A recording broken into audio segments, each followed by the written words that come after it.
Bonjour et bienvenue dans cet épisode un peu particulier. Moi, je suis Alexis, l'auteur du roman d'anticipation Natura Humana, et aujourd'hui, je ne reçois pas une invitée du monde réel, mais un personnage sorti de mon roman. Son nom est Anna Valente.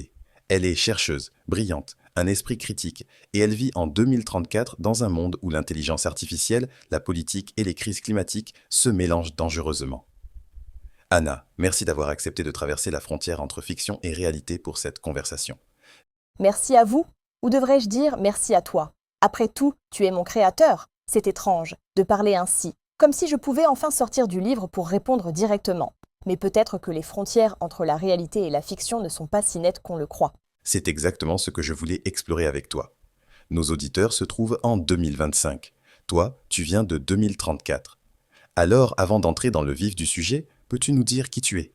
Je suis directrice de recherche en intelligence artificielle chez Global Tech, une multinationale qui façonne l'avenir de l'IA. Je suis née à Nazaré, un village de pêcheurs au Portugal devenu célèbre pour ses vagues géantes.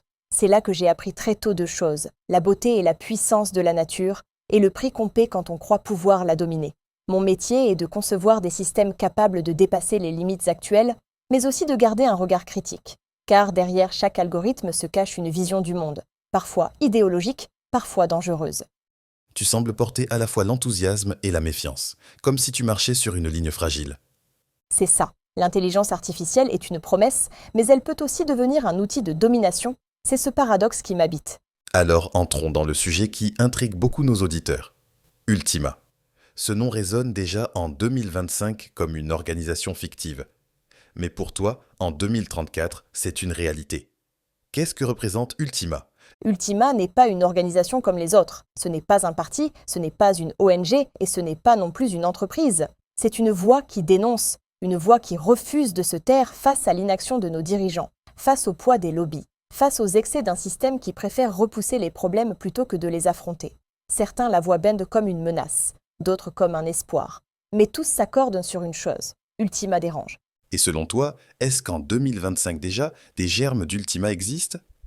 Bien sûr, chaque fois qu'un mouvement citoyen est réduit au silence, chaque fois qu'une vérité scientifique est enterrée pour des raisons économiques, c'est une étincelle de plus. Ultima est né de décennies de frustration, de promesses trahies, d'accords internationaux qui n'ont rien changé. Les technologies ne font qu'accélérer cette mutation. Elles donnent une voix et une puissance à des gens qui, il y a 10 ans, n'auraient jamais pu agir à cette échelle.